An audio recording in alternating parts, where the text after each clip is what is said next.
Good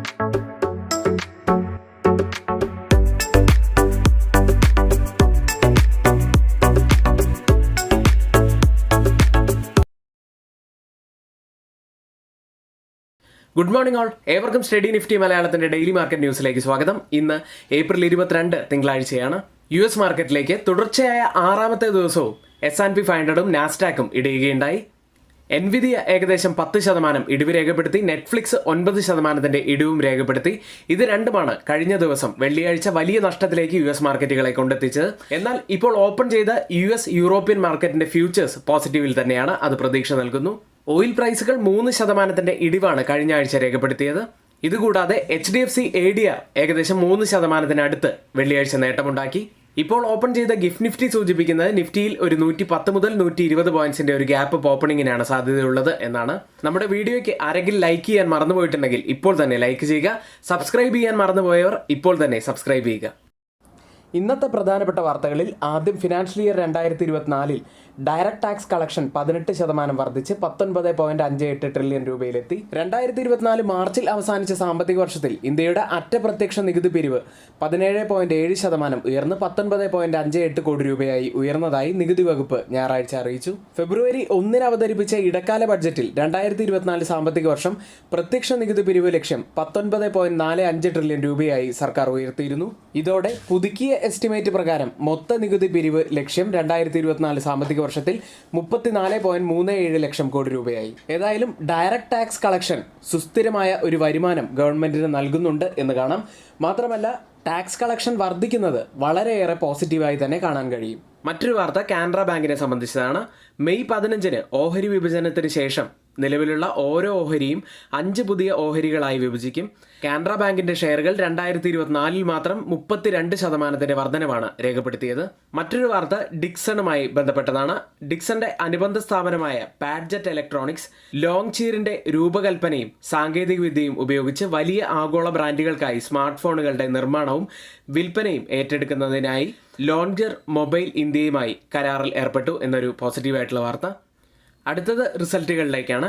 ആദ്യം HDFC bank. Net പ്രോഫിറ്റായി വന്നിരിക്കുന്നത് 16,511.9 കോടി രൂപയാണ്. കഴിഞ്ഞ ക്വാർട്ടറുമായി കമ്പയർ ചെയ്യുമ്പോൾ 0.9% വർധനവാണ് രേഖപ്പെടുത്തിയിരിക്കുന്നത്. നെറ്റ് ഇൻട്രസ്റ്റ് ഇൻകത്തിൽ ക്വാർട്ടർ ടു ക്വാർട്ടർ കമ്പയർ ചെയ്യുമ്പോൾ 2.1% വർധനവ് രേഖപ്പെടുത്തിയിരിക്കുന്നു.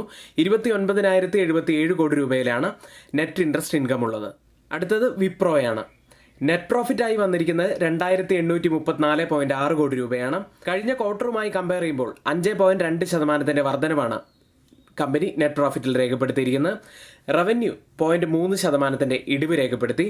22,079.6 കോടി രൂപയിലാണ് റവന്യൂ ഉള്ളത്. അടുത്തത് ജിയോ ഫിനാൻഷ്യൽ സർവീസസ്. നെറ്റ് പ്രോഫിറ്റായി വന്നിരിക്കുന്നത് 310.6 കോടി രൂപയാണ്. കഴിഞ്ഞ ക്വാർട്ടറുമായി കമ്പയർ ചെയ്യുമ്പോൾ 5.7% വർധനവാണ് കമ്പനി രേഖപ്പെടുത്തിയിരിക്കുന്നത്. നെറ്റ് ഇൻട്രസ്റ്റ് ഇൻകം 280.7 കോടി രൂപയിലാണ്. 4.7% വർധനവാണ് വന്നിരിക്കുന്നത്.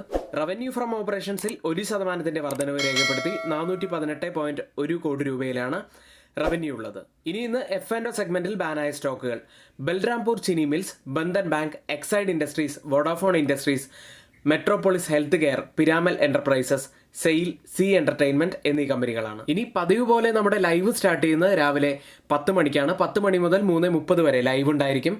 എല്ലാവരും കാണാൻ ശ്രമിക്കുക. ഒത്തിരിയേറെ ഉപകാരപ്രദമായ ഒരു സെഷൻ തന്നെയാണ്.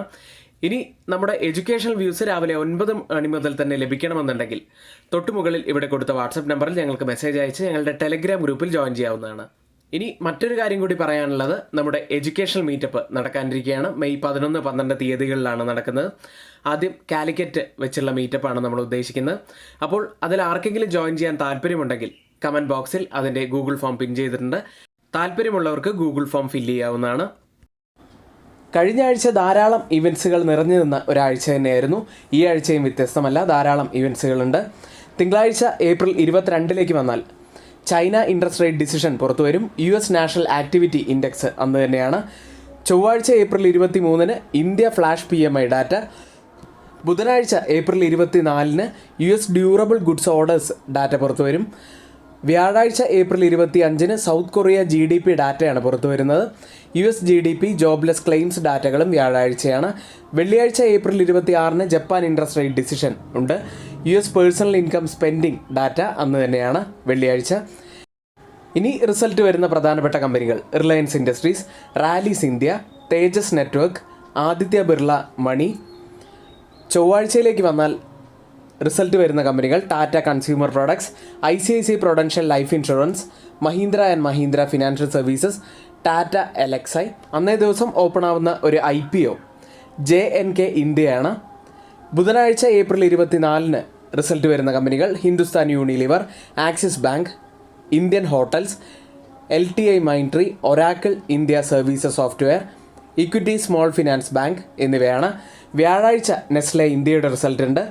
IndusInd bank, ACC, Bajaj finance, tech Mahindra, L&T technologies, Mphasis, Laurus Labs, Glenmark life sciences, UTI asset management, Cyient എന്നീ കമ്പനികളുടെ റിസൾട്ടാണ്. വെള്ളിയാഴ്ച റിസൾട്ട് വരുന്നത്: Maruti Suzuki India, HCL technologies, Bajaj Finserv, SBI life insurance, Bajaj holdings, Aditya Birla Sun Life insurance എന്നീ കമ്പനികളാണ്. ശനിയാഴ്ച റിസൾട്ട് വരുന്നത്: ICICI bank, HDFC first bank, yes bank, L&T financial holdings എന്നീ കമ്പനികളുടേതാണ്. ഇന്ത്യൻ മാർക്കറ്റിനെ സംബന്ധിച്ച് വളരെ പ്രധാനപ്പെട്ട ഒരാഴ്ച തന്നെയാണ്. ലോക്സഭാ ഇലക്ഷൻ്റെ വോട്ടിംഗ് ഇപ്പോൾ നടന്നുകൊണ്ടിരിക്കുന്നു. മാത്രമല്ല ധാരാളം കമ്പനികളുടെ റിസൾട്ട് വരുന്ന സമയം കൂടിയാണ്. അപ്പോൾ മാർക്കറ്റിൻ്റെ ഒരു ഗതി നിർണ്ണയിക്കുന്ന ഒരു സമയം തന്നെയാണിത്.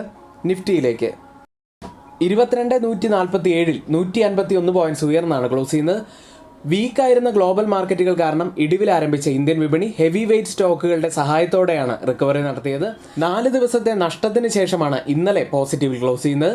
നിഫ്റ്റി 50 EMA ഉള്ള 22,110-ന് മുകളിലായി ക്ലോസ് ചെയ്യാൻ സാധിച്ചു എന്നതൊരു പോസിറ്റിവിറ്റി തന്നെയാണ്. കൂടാതെ വീക്ക്ലി അസെൻഡിങ് ട്രെൻഡ് ലൈനിൻ്റെ ഉള്ളിൽ തന്നെ ക്ലോസ് ചെയ്യാൻ സാധിച്ചു. 20-യുടെ EMA ഉള്ളത് 22,300-ലാണ്. കൂടാതെ അപ്സൈഡിൽ 22,430 മുതൽ 22,500 വരെയുള്ള ഒരു ഗ്യാപ്പ് ഏരിയ കൂടിയുണ്ട്. അതും പ്രത്യേകം ശ്രദ്ധിക്കേണ്ട ഒരു സോൺ തന്നെയാണ്. ഇനി നിഫ്റ്റിയിലേക്ക് വന്നാൽ 22,300 മുതൽ 22,350-ന് ആ ഒരു സോൺ ബ്രേക്ക് ചെയ്യാൻ സാധിച്ചു കഴിഞ്ഞാൽ നിഫ്റ്റി കൂടുതൽ പോസിറ്റീവായി എന്ന് നമുക്ക് വിലയിരുത്താം. ഡൗൺ സൈഡിലേക്ക് വന്നാൽ 22,000 പ്രധാനപ്പെട്ട ഒരു ലെവൽ തന്നെയാണ്. വെള്ളിയാഴ്ചത്തെ പ്രീ മാർക്കറ്റിൽ നമ്മൾ പറഞ്ഞിരുന്നു ലോവർ ലെവലിൽ നിന്നും ഒരു ബൗൺസ് ഉണ്ടാവാനുള്ള സാധ്യത കൂടുതലാണ് എന്ന്. അപ്പോൾ അതുപോലെ തന്നെ വെള്ളിയാഴ്ച സംഭവിക്കുകയും ചെയ്തു. ഡേ ക്യാൻഡിൽ പേഴ്സിംഗ് ലൈൻ പാറ്റേണിന് സമാനമായ ഒരു ക്യാൻഡിലാണ് ഫോം ആയിരിക്കുന്നത് ഡെയിലി ചാർട്ടിൽ. അടുത്തത് change in open interest data പ്രകാരം കോൾ സൈഡിലും പുട്ട് സൈഡിലും വന്ന വ്യത്യാസങ്ങൾ പരിശോധിക്കാം. ആദ്യം 22,150-ൽ പുട്ട് സൈഡിൽ 74% വർധനമാണ് കാണുന്നത്. അതായത് ഒരു ലോങ് ബിൽഡപ്പാണ് ആ സ്ട്രൈക്കിലുള്ളത്. കോൾ സൈഡിലേക്ക് വന്നാൽ 46% വർധനവാണ് കാണുന്നത്. ഒരു ഷോർട്ട് ബിൽഡപ്പാണ് ആ സ്ട്രൈക്കിലുള്ളത്. 22,100-ൽ 6% വർധനവ്, ഒരു ലോങ് ബിൽഡപ്പ് കാണാം. കോൾ സൈഡിലേക്ക് വന്നാൽ 2% വർധനവ് മാത്രമാണുള്ളത്. ഒരു ഷോർട്ട് ബിൽഡപ്പാണ് ആ സ്ട്രൈക്കിലുള്ളത്. അടുത്തത് 22,200 സ്ട്രൈക്കിൽ 15% ഇടിവാണ് വന്നിരിക്കുന്നത്. ഒരു ലോങ് അൺവൈൻഡിങ് ആണ് ആ സ്ട്രൈക്കിൽ നടക്കുന്നത്. എന്നാൽ കോൾ സൈഡിലേക്ക് വന്നാൽ 11% വർധനവ്, ഒരു ഷോർട്ട് ബിൽഡപ്പ് തന്നെയാണ് ആ സ്ട്രൈക്കിലുള്ളത്. 3 സ്ട്രൈക്കുകളും കമ്പയർ ചെയ്യുമ്പോൾ ചെറിയ ഒരു മുൻതൂക്കം പുട്ട് സൈഡിനാണ് എന്ന് മാത്രമേ പറയാൻ കഴിയുകയുള്ളൂ. മാക്സിമം ഓപ്പൺ ഇൻട്രസ്റ്റ് രേഖപ്പെടുത്തിയ കോൾ സൈഡിലെയും പുട്ട് സൈഡിലെയും സ്ട്രൈക്കുകൾ ആദ്യം 23,000-ലാണ് കൂടുതൽ ഓപ്പൺ ഇൻട്രസ്റ്റ് റൈറ്റ് ചെയ്തിരിക്കുന്നത്. അതിനുശേഷം 22,500 സ്ട്രൈക്കിലും അതിനുശേഷം 22,200 സ്ട്രൈക്കിലുമാണ്. പുട്ട് സൈഡിലേക്ക് വന്നാൽ 22,000-ലാണ് കൂടുതൽ ഓപ്പൺ ഇൻട്രസ്റ്റ് ഉള്ളത്. അതിനുശേഷം 21,500 സ്ട്രൈക്കിലും അതിനുശേഷം 21,800 സ്ട്രൈക്കിലുമാണ്. വീക്ക്ലി ഓപ്പൺ ഇൻട്രസ്റ്റ് ഡാറ്റ പ്രകാരം ഒരു റെസിസ്റ്റൻസ് ആവാൻ സാധ്യതയുള്ളത് 22,200-ഉം സപ്പോർട്ട് ആവാൻ സാധ്യതയുള്ളത് 21,500-ഉമാണ്. ഇനി നിഫ്റ്റി കഴിഞ്ഞ ആഴ്ച നെഗറ്റീവിലായിരുന്നു ക്ലോസ് ചെയ്ത് 1.65% ഇടിഞ്ഞാണ് ക്ലോസ് ചെയ്യുന്നത്. കഴിഞ്ഞ 4 ആഴ്ചയും നിഫ്റ്റി പോസിറ്റീവിൽ തന്നെ ആയിരുന്നു. എന്നാൽ ആ ഒരു പോസിറ്റിവിറ്റി ഇപ്പോൾ ഇതോടുകൂടി അവസാനിച്ചിരിക്കുന്നു. അതുകൊണ്ട് തന്നെ ഷോർട്ട് ടേമിലേക്ക് നിഫ്റ്റി വീക്ക് തന്നെയാണ് എന്ന് പറയാം. ബാങ്ക് നിഫ്റ്റിയിലേക്ക് 47,574-ൽ 504 പോയിൻറ്റ്സ് ഉയർന്നാണ് ക്ലോസ് ചെയ്യുന്നത്. നിഫ്റ്റിക്ക് പോസിറ്റിവിറ്റി നൽകുന്നതിൽ കൂടുതൽ സഹായിച്ചത് ബാങ്ക് നിഫ്റ്റി തന്നെയായിരുന്നു. ഡേ ലോയിൽ നിന്ന് ഏകദേശം 1000 പോയിൻറ്റ്സാണ് ബാങ്ക് നിഫ്റ്റി റിക്കവർ ചെയ്തത്. അപ്സൈഡിൽ 47,200 മുതൽ 47,000 വരെയുള്ളത് പ്രധാനപ്പെട്ട ഒരു ലെവലാണ്. ഡൗൺ സൈഡിൽ 48,000 മുതൽ 48,200 വരെയുള്ളത് പ്രധാനപ്പെട്ട ലെവൽ തന്നെയാണ്. മാക്സിമം ഓപ്പൺ ഇൻട്രസ്റ്റ് രേഖപ്പെടുത്തിയ കോൾ സൈഡിലെയും പുട്ട് സൈഡിലെയും സ്ട്രൈക്കുകളിലേക്ക് ആദ്യം ബാങ്ക് നിഫ്റ്റിയിൽ 48,000 കൂടുതൽ ഓപ്പൺ ഇൻട്രസ്റ്റ് ഉള്ളത്. അതിനുശേഷം 49,000 സ്ട്രൈക്കിലും അതിനുശേഷം 48,500 സ്ട്രൈക്കിലുമാണ്. പുട്ട് സൈഡിലേക്ക് വന്നാൽ 47,000 കൂടുതൽ ഓപ്പൺ ഇൻട്രസ്റ്റ് ഉള്ളത്.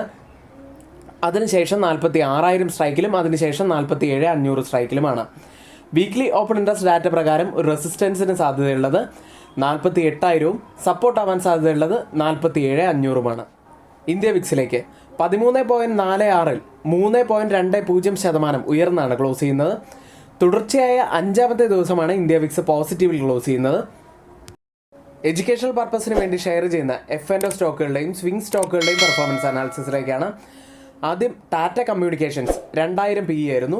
ഏപ്രിൽ 15-നാണ് നമ്മൾ എൻട്രി എടുക്കുന്നത്. 108-ലായിരുന്നു എൻട്രി എടുത്തത്. 230.50 വരെയാണ് സ്റ്റോക്ക് അപ്പായത്. ഏകദേശം 53% നമുക്ക് ഈ സ്റ്റോക്കിൽ നിന്നും പ്രോഫിറ്റായി ലഭിച്ചത്. വലിയ പ്രോഫിറ്റ് തന്നെയായിരുന്നു. മറ്റൊരു സ്റ്റോക്ക് AU ബാങ്ക് ആയിരുന്നു. 620 PE ആയിരുന്നു പറഞ്ഞത്. ഏപ്രിൽ 16-നാണ് എൻട്രി എടുക്കുന്നത്.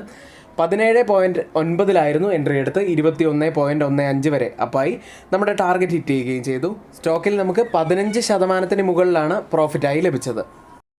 അടുത്തത് സ്വിംഗ് സ്റ്റോക്കിലേക്ക് വന്നാൽ റൈമണ്ട് നമ്മുടെ ടാർഗറ്റ് ഹിറ്റ് ചെയ്ത ഒരു സ്വിംഗ് സ്റ്റോക്കായിരുന്നു. ഏപ്രിൽ 19-ന് ഇൻട്രാഡേയിൽ തന്നെ ടാർഗറ്റ് ഹിറ്റ് ചെയ്യുകയുണ്ടായി. 1973-ലാണ് എൻട്രി എടുക്കുന്നത്. 2030 വരെയാണ് അപ്പായത്. ഏകദേശം 2.80% നമുക്ക് പ്രോഫിറ്റായി ഈ സ്റ്റോക്കിൽ നിന്ന് ലഭിച്ചത്.